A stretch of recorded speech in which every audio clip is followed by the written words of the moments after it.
Good afternoon, everybody. Uneducated Economist here. So, I know I've talked a lot about this one in the past, but I still find articles talking about how it is that lumber mills are making top dollar while loggers are getting the short end of the stick, so to speak. Because logging right now is not a very profitable, considering how profitable selling lumber is. See, lumber mills are now getting 4 times the price that they were a year ago, while loggers are still getting the same price that they did, from what I understand, up to 10 years ago.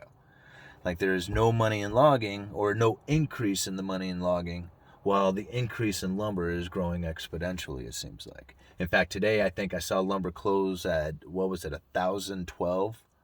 Like 10-12 per thousand. That's like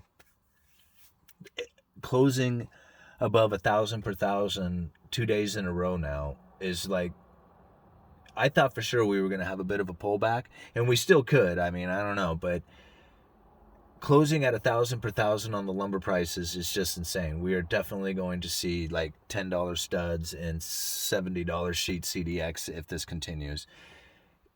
I don't know how long that's going to take or if it's going to achieve that, but at 1,000 per thousand and no chance of pulling back, or doesn't seem to be pulling back, yeah, that's what we're talking about, is $10 2x4s and $70 sheet half-inch CDX. But a lot of people are like pointing the finger saying, okay, who's gouging who? Why are the mills like price gouging here? And I don't see it that way. I don't see it. It's a complete supply chain breakdown that has taken place. And it's not that the mills are like gouging. They are producing as much as they can. There's demand for their product. There is not a lot of people producing their product.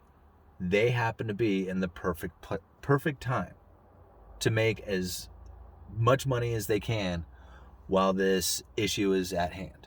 Now, whether it's done on purpose, I don't know. But if it was done on purpose, it was done because of the trade wars. See, it started years ago. The United States used to import a lot of Canadian lumber, and they still do.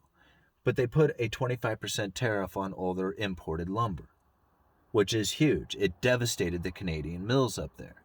Now, Canada had their own issue with forest fires and bugs and stumpage fees and all kinds of stuff taking place up in Canada, but they had a supply chain breakdown themselves where mills started shutting down. That lumber coming into the United States slowed way down, almost to a stop. At the same time this was taking place, China was giving the United States the finger on all their logs. So the United States would cut and ship out of this. Like, I live on the Columbia River. The Columbia River is right behind me, right over there. And I watched many ships leave with, it's hard to even know how many logs would be on these ships. Like, you would see a log truck drive by, and there would be like a good-sized log truck would have, like, with good-sized trees on it, 6-7 trees. A 3-log load would be like really big trees. And when you see one of those ships go down river, you think, my God, what is that? You don't even know, like thousands and thousands of log trucks worth of trees sailing out of the Columbia and over to China. And you would watch it happen several times a day. And you think, my gosh, how many trees is that? And they would do it all day long. So the United States exported a lot of forest products. And when that ended, there was a lot of loggers here in the United States with a lot of wood sitting on the ground that the mills had to cut up. Loggers were hurting for work. And now that the mills have fired up and trying to produce and pump out as much lumber as they can, there's more loggers than there is mills, because the loggers used to export a lot of this forest products. So you can see it's not a like price gouging, and it's not like they're doing it on purpose. It's just the set of conditions that has taken place on account of the trade wars that had happened years ago. And it's just now coming to the point that people are now paying the price for it. Are these mills making good money? Yeah, you bet they are. Are they the ones to blame for the high prices? Absolutely not. They're producing the lumber. If there was more mills producing lumber, then the prices wouldn't be this high. Now, how long can this continue? Well, the more I think about it, the more I realize that it could continue for quite some time.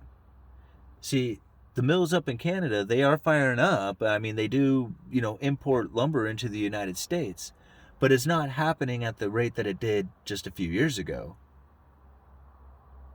And we're not like, going to set up mills and have them up in operation in the next 2 months. Mills take years to produce. It takes them a long time to get built on site in operation. It does, you can't just go like, hey, we got a lumber supply shortage. Mills, fire up more mills. It doesn't work like that. So you just have to deal with the situation at hand. And what's at hand is that you have a lot of loggers, you have a lot of forest product, you don't have a lot of mills, and you have a lot of demand. That's what's taken place. Those who could see this coming and invested in the mills and knew where to put their money, they're rich. I saw it coming. I didn't know how to handle that. A lot of people send me emails thanking me for these videos, saying I made a lot of money off of the trade. I don't even know how they did it, but yet it was this information that they used to get there. And it's not like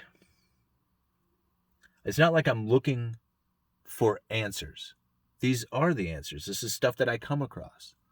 See, a lot of people, they see the prices go up on lumber and they're like, okay, let's go out and find the answer. Inflation, perfect. That's the answer. That's not how it works. You got to find the real answer for these things. And this is it.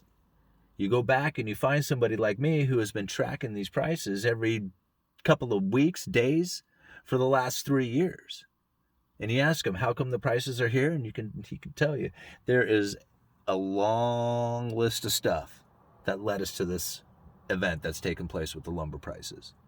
I could just do in videos on just Canada, on all the issues that took place with the bug infestations, the wildfires, the mill curtailments, the shutdowns, tariffs. Just Canada alone was enough to disrupt the supply chain here in the United States, and then the United States had its own issues.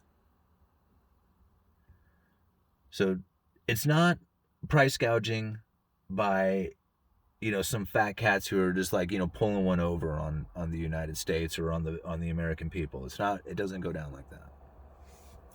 Now, how long can this last? Well, the more I think about it, the more I realize that, I just don't know. It could last a long time if you can't get the mills to fire up more. So anyway, I'm starting to ramble now. I'm going to end it. Uneducated Economist, you guys let me know.